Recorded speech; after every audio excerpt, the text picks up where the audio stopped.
Hey everyone, hope you're okay. Ed from EJS-Aerial here. Just a quick one really, just to, firstly, I hope you've all had a fantastic week. It's been quite a busy one for us. We've had a couple of meetings, we've had our first foray into media in terms of going on the radio. So we did that on Tuesday evening, which was a fantastic experience, and a big shout out to Andy Openshaw and the guys at Bolton FM for having us on. Much appreciated. I'm a bit of a techno geek, and some of the kit that they had there was fantastic, but it was a fantastic opportunity to talk about drones, to talk about the regulations, to talk about the issues at Gatwick and Heathrow, the hobbyist side of it, the commercial side of it. So that was a really great experience, and to get involved with the show. Midweek we had a meeting one evening with a construction company, so planning for the future there, so that's something in the pipeline which is really interesting. And on Friday we also had a meeting with a local MP, Sir David Coulsby, who was good enough to sit down and talk with us. We wrote to all our local MPs in the local area, and Sir David got back to us and asked if we'd like to go in and have a chat with him. So we went in and had a chat, and there'll be I've got a bit of video to show you in a bit, but for me it's been a good week in terms of meeting new people, talking about drones, and just raising the awareness, because I think, and as I said on the radio, as I said to the local MP, it's an education piece really, because when the drones are in the press for the wrong reasons, so Gatwick, Heathrow, sometimes the media can hype it up, and it doesn't do anyone any favours. It doesn't do the industry any favours, because the industry itself is set to be worth 42 billion by 2030, so it's important that we kind of help the industry grow and not restrict it. And I think sometimes some of the media articles that go out do restrict it a little bit, and it's important for the hobbyists, the individuals that enjoy doing it for a hobby, for taking the drones out and getting nice pictures of the countryside or the home. We don't want to make it too difficult, but at the same time there's got to be the right legislation in place to allow it to happen safely primarily, but at the same time not restrict it too much. So here's a little snippet from the radio show, and then it'll jump straight into our chat with Sir David Coulsby. Evening, Andy, how you doing? Tell everybody what it is that you do. So I run a small business just out of Bolton called EJS-Aerial, and we specialise in aerial photography using drones. Ooh. Yeah, I know. Yeah, it just shows how accurate the technology is to allow you to do that. Obviously, to go back at 3 or 4 different times throughout the year and get it to fly the same pattern each time just shows how much control you have actually got. Well, I said to you, let's talk about the elephant in the room. There's been a lot of controversy over the last sort of month, just after Christmas. Gatwick was shut down for almost a couple of days.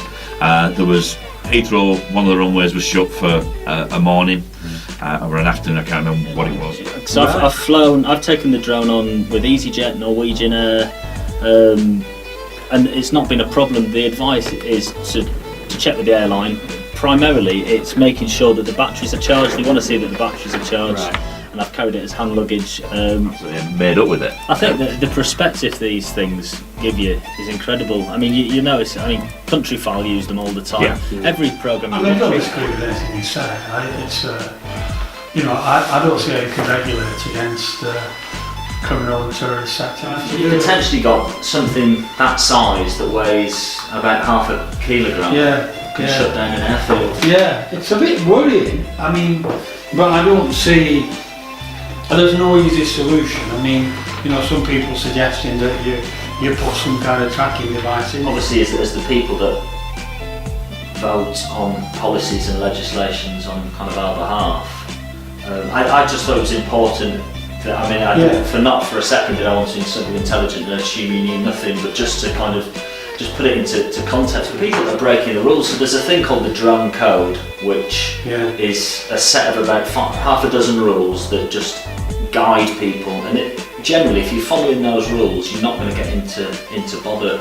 And a very brief kind of breakdown of those is you can't fly above 400 feet, you can't fly closer than 50 metres to something that you've not got control of. Don't fly over built-up areas or large crowds. So someone launching a drone out of a garden here, that's completely illegal out of the backyard, because even a hobbit said in there. So a commercial operator like myself carries checklists, does risk assessments for every job,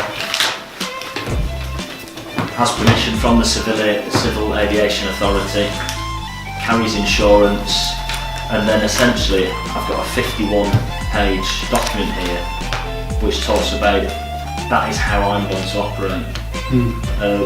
So I think from a professional point of view, I don't think there's any issues there, providing that the people are doing the training. Just trying to raise awareness, because the media doesn't do this industry any favours. But actually, when you look, and I was reading a parliamentary briefing note that was on the internet, talking about the benefit of these things to the economy. It's set to be worth £42 billion by 2030 as an industry.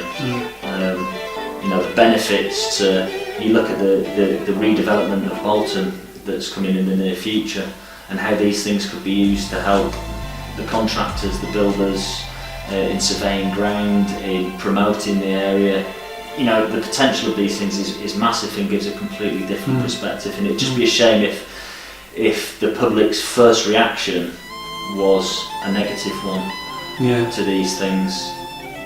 Welcome back, hope you enjoyed that. Obviously only a couple of short snippets. The radio show went on for about 3 hours, and the chat with Sir David Cosby lasted about 25-30 minutes, so only a couple of little snippets there, but hopefully you got an idea of what we've been up to. So that's it for this week, really. Again, we've got a few more meetings planned in the next couple of weeks. A few jobs have come in early this month. We're looking at kind of tail end of January, start of February to start those, and we do potentially have an extra member to the team. Could it be human? Could it be drone? You'll have to wait and see. Take care, guys. Have a fantastic weekend. Have a fantastic week ahead, and we'll look forward to bringing you some more content. Remember, give us a big thumbs up, likes, invite your friends to the page, do what you have to do. Thank you, have a great weekend, and speak to you all soon. Bye!